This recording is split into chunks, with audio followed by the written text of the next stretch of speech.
কিন্তু তোমাদের তো ছবি তোলা দরকার, গান শোনা দরকার, গান শুনতে টিকিট কেটেছ এবং তার সঙ্গে ছবি তোলা ফাউল। ন্যায্য দাবি কিসের ছবি? ওই বিষ জ্বালা যে বুকে, সেই বুকের ছবি।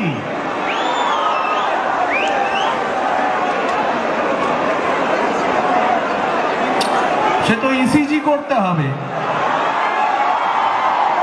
অথবা ফুসফুসে কিরকম ভাবে শ্বাস প্রশ্বাস চলছে সেই প্রবাহের একটা এক্স-রে করতে হবে। সে তো বড্ড ডিফিকাল্ট। তার থেকে মুখের ছবি নাও, ওইটা তো সহজলভ্য। আমার মুখ এবং তোমার মুখ পাশাপাশি, ক্ষণিকের হাসাহাসি, সেটাই ফ্রেমে বাঁধানো হবে, সেটাই যাবে ফেসবুকে। বন্ধুগো, আর বলিতে পারি না, বড় বিষ জ্বালা এই বুকে, দেখিয়া শুনিয়া খেপিয়া গিয়াছি।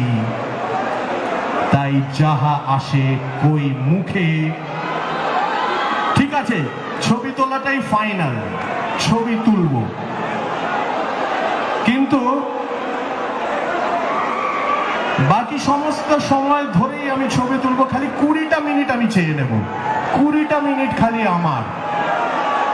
আমি অনুষ্ঠান করবার পরে যখন স্টেজ থেকে নেমে যাব, তারপর 20 মিনিট আমাকে দিতে হবে।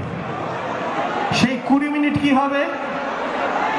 ওই যে আমার বুক থেকে নিঃশ্বাসটা বেরিয়ে গেছিল বাইরে, এই স্টেজে ওই নিঃশ্বাসটা ফিরিয়ে আনবো।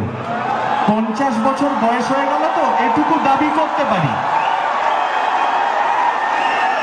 আমি জানি অন্যান্য বরেণ্য শিল্পীরা তারা বাঁদরের মতো লাফান না মঞ্চে, কিন্তু আমি লাফাই। তো আমাকে বাঁদর বলো, হনুমান বলো, কি করব, কিন্তু আমি লাফাবো। কথা মাইনাস করে দিতে পারি, কিন্তু এই লাফানিটা থাকবে। এবার কেন থাকবে লাফানি? তার ইতিহাসটা আবার, ওরে বাবা, অতকে পড়বে। কেন লাফানি থাকবে? আমি যা করছি তা কেন করছি?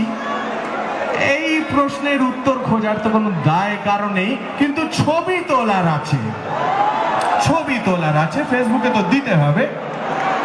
কাজেই ছবি তোলার আরজি মঞ্জুর হলো। আমার যা কাজ থাক না কেন, অনুষ্ঠানে আসছি, দেরি হয়ে যাচ্ছে, আরে ছবি তুলো,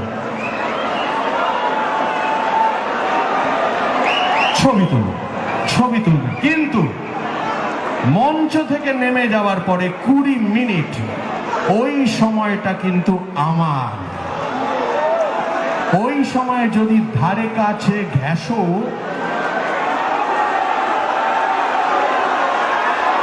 ওই সময়টাও আমার, ওই ভাষাটাও আমার।